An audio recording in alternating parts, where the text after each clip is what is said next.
Hi, this is Rachel. So we're going to look at adding and subtracting fractions.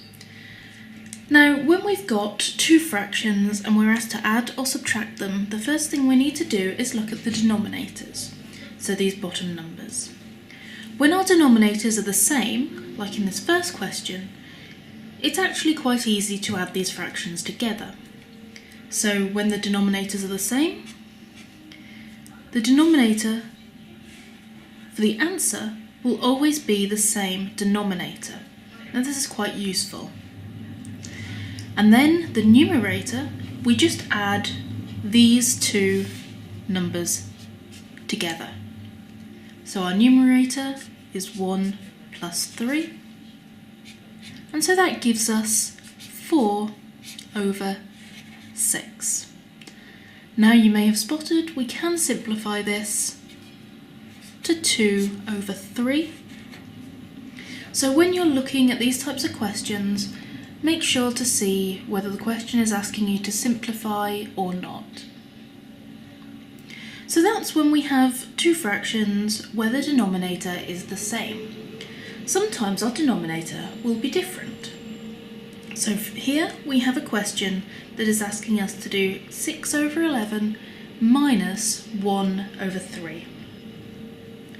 When our denominators are different, the first thing we need to do is make them the same. This is called finding the common denominator. And the way that I do this is I multiply what my denominators currently are together.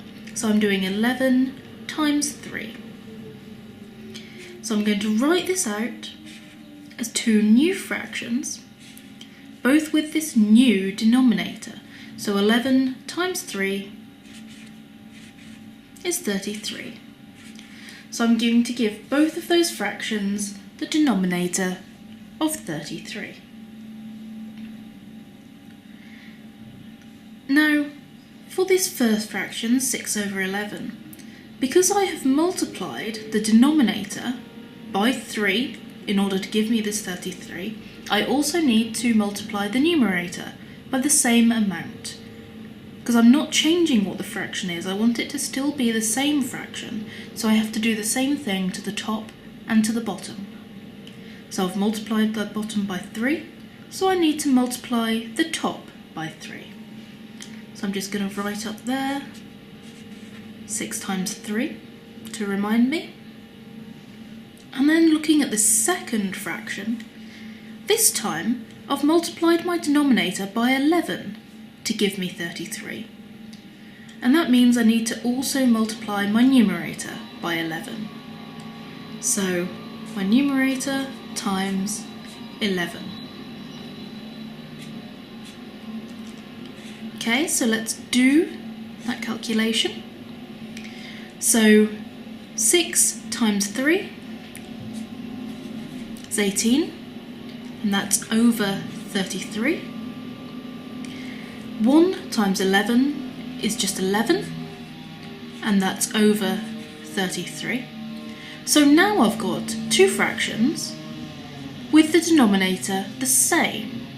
So just like I did in the first question, this is now a lot easier. I just do this calculation here. Now this time it's a minus, so I am taking away 11 from 18. So that gives me 18 minus 11, which is 7 over 33.